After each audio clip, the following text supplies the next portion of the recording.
از شما خواهش دارم که به این سوال من جواب گردان. نماز بامداد قضا شود در کدام حالت خواندن درست است؟ بعد از شام درست است یا بعد از پیشین؟ نماز شام نماز قضا وقت ندارد. بامداد قضا شد تا پیشین میخوانی، بعد پیشین میخوانی، پیش عصر میخوانی، بعد عصر میخوانی، بعد شام میخوانی، همه صورت جایز است. کدام حالتی ده که نماز قضا را میخوانین البته به البته جایز میشود، درست میشود.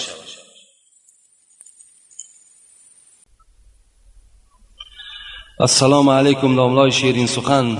در محله ما یک ملا امام بود. او به ما فهمانده بود که نماز را قضا خواندن گناهگار است. البته در مذهب ابو حنیفه خواندن نماز قضا این واجب است. در ما و شما اگر نمازهای قضا باشد، یعنی نمازهای قضا داریم، ما به هیچ ملا کار نداریم. کدام ملا قضا را این کار میکند، فرض را این کار میکند، ما به هیچ کس کاری نداریم. لیکن کدام شما اگر میخواهیم که مسئله اصل ابو حنیفه را به شما آگاه کنند، مرحمت به ما مراجعت کنید. زیرا الحمدلله امروز در نزد ما تمام آن فقه حنفی که عبارت سر به سر آیت قرآن و احادیث های پیغمبر است موجود است. میتونین که مثال مراجعت کنید. نماز قضا را اگر شما نخوانید، شما در نزد خدا گناهگار هستید. نمازهای قضا تان بخوانید. عبادت است. عبادت کردن چی جای گناهگاری دارد؟ حالا که پیغمبر خدا را جنگ خندق اگر امام الله میدانست، 4 نماز پیغمبر خدا قضا کردن. یکی نماز عصر بود، نماز شام بود، نماز خفتن بود، ویتر بود. لیکن چیکار کردن؟ این حدیث پیغمبر خداست که راویش ابن مسعود است. کان نصف اللیل، ابن مسعود میگوید نیم شب شد، فقام رسول الله صلی الله علیه و سلم، پیغمبر از جای خود خیستند، فبدأ بالظهر فصلاها ثم العصر ثم المغرب ثم العشاء. پیغمبر خدا خیستند و اولا از نماز پیشین سر کردند. نماز پیشین خواندند، نماز عصر خواندند، نماز خفتن شام خفتن خواندند، بعدا نماز ویتر خواندند. اگر لازم کی نمیشد نماز قضا میگفتن خیر تمام خدا بخشیدش. یا در لیلۃ التعریس هم پیغمبر خدا نماز بامداد یک با همراهی هم سنت و هم فرضش خواندند. برای همین کدام یک شما اگر نمازهای قضا داشته باشین، نمازهای قضا را بخوانید و میدی فتوا هیچ کس نشین. سوال دوم این هست که میگویند که اگر نمازهای قضا داشته باشی، مثال چند سال نماز نخوانده بودی، نفل خواندنت ممکن نیست. اگر من تا نمازهای قضایی را ادا نکردم ممکن از دنیا گذرم، پس کی در حق پدر و مادرم 2 رکعت نماز میخوانده باشم؟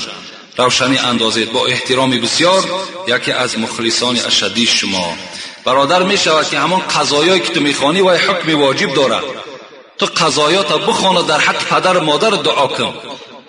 اگر خاطری تو برای پدر و مادر دعا کردن باشد، قضایی بخوان، قضایی را بخوان در حق پدر و مادرت است. در حق کدام اولادی نباشد ثواب شو ببخش، درست می شود. شرط نیست که همون 2 رکعت فقط به نام پدر و مادرت نیت کنی. نیت های قضا تا بکن، در همون فاتحه در حق پدر و مادر دعا کن، درست می شود. اینش بهترین صورتش همین است.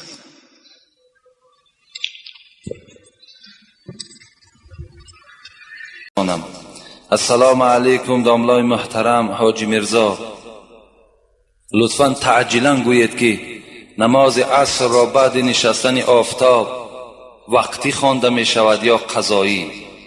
تا رسیدن وقت نماز شام نماز عصر را گزاریدن رواست؟ التماس از شما با دلیل های قطعی جواب گویید، زیرا در این باره اختلاف های زیادی وجود دارد. با احترام مخلص شما. البته امروز وقتها را ما و شما با نشستن آفتاب معین کردن نمی توانیم، زیرا نشستن این آفتابی که در پس این کوه می نشیند، این علک قضا شدن عصر خبر نمی دهد. این نشستن آفتابی که می نشیند، این به همون موضع های مکه مکرمه البته گرفته شده است. از این خاطر وقتی آفتاب که می نشیند، الک شما نگاه کنین که قریب 30-40 دقیقه دیگه می گذرد که بعد ما و شما شام می خونیم. از این خاطر نشستن این آفتاب قضا شدن عصر را خبر نمیدهد و این به این موضع های ما و شما هم وابستگی ندارد. این به همون خود موضع های همون مکه مکرمه البته لازم است. از این خاطر امروز به ساعت هایی که داریم ما و شما اگر از روی ساعت ها کار کنیم انشاءالله این بهتر است. برای همین تا نماز شام اگر نیم ساعت اقلا مانده باشد یا 20 دقیقه هم که مانده باشد شما عصر خوانید، عصر شما از وقتی حساب می شود، هیچگاه قضایی حساب نمی شود.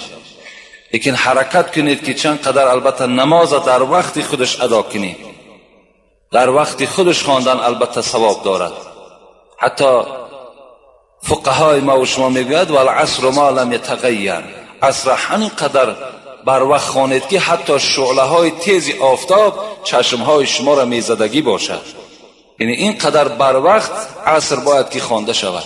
اقلا امروز 3:30 یا 4 آخر وقت خوانیم انشاءالله خیلی ثواب زیاده در نماز عصر ما و شما بهره میگیریم. السلام علیکم پیشوای ما، من یکی از مخلصان شما می باشم.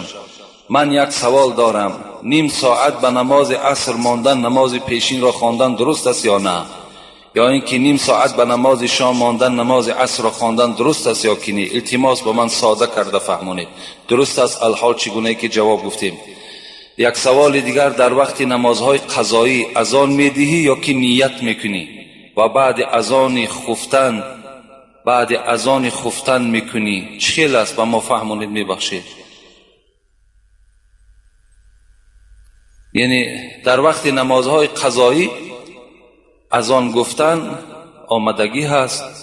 ما شما وقت نماز قضایی را که خواهیم که خوانیم اذان میگوییم. اگر با شرطی که ما شما اراده کنیم که من 3 قضا یا 4 نماز قضا یا 5 نماز قضاهای پیشینه را میخوانم، این حالت در یک اذان گویید، دیگرش در قامت هم که گوییم کفایت میکنه. یا اگر همه اونها را به قامت هم که به قامت گفتن هم که خوانین البته اجازت است، درست است.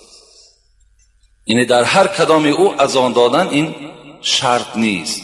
و بعد نماز خفتن گفتن ممکن. یعنی نماز قضا را هر حالت در خواندن گیرین جایز است. فقط همون حالت آفتاب برآمدن یا قیام یا آفتاب نشستن، این 3 حالت حالتهای مکروهی نماز است که در این 3 حالت اگر ما و شما نماز خوانیم با کراهیت صحیح می شود. از این خاطر دیگر در غیر این اگر بین عصر و شام هم که باشد شما می توانید که نمازهای قضایی تان خواندن گیرین باکی ندارد. این در مسئله های شریف هم آمدگی هست. از آن جمله در شرح الوقایه در کتاب صلاتم این موضوع گفتگی هست. السلام علیکم اکای حاجی میرزا، از شما السلام علیکم و رحمت الله و برکاته. من 2 سوال دارم، میخواهم از زبان شیرین شما جواب گیرم. قضایی خواندن فرض است یا سنت؟ التماس خود همین روز جواب گردانید. دوم، در وقت نماز در پیش جای نماز چوب مانده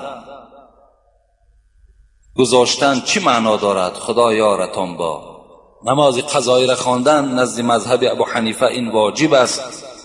یعنی ما و شما هم قضایی هایی که از ما و شما بود نخواندیم، زمانهایی که شاید غفلت بود، بی پروایی بود، سختگیری ها بود، ترکشان که کردیم، باید در گردن هر کدام ما و شما واجب است که باید این ما و شما ادا کنیم.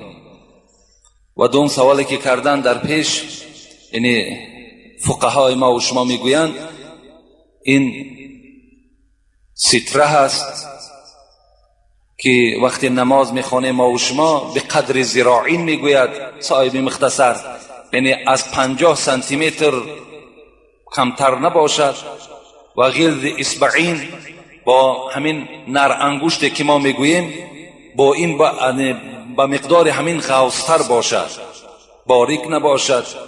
تغرد حذاء احد حاجبی، و همین چگونه میگوید میگذاری؟ یعنی نزدیک میگذاری که از بینش کسی گذشته نتواند. و دیگر این که یا در طرف راست یا در طرف چپ، یعنی در مابین یکی از این ابروانی که داره ما و شما از این گذاشته شود میگوید. انا این از قاعده همون ستره. یعنی ما و شما وقتی اون بعضی ما و شما جاروب میمانند، تیاقهاشان میمانند، اینا از ستره حساب نه. کسی گذرد اگر گناهگار میشود، باید راست باشد، خواباندگی نباشد. خواباندگی البته در خواباندگی شما گناهگار میشوید. میتوانید شما کرسی مانید، میتوانید شما بالشت ها را اگر تل کرده مانید، پرده باشد پرده ها هم ستره میشوند، دیوال باشد دیوال هم ستره میشود، لیکن خواباندگی نباشد که اینها از ستره حساب نمیشوند، شما و گذرنده گناهگار میشوید.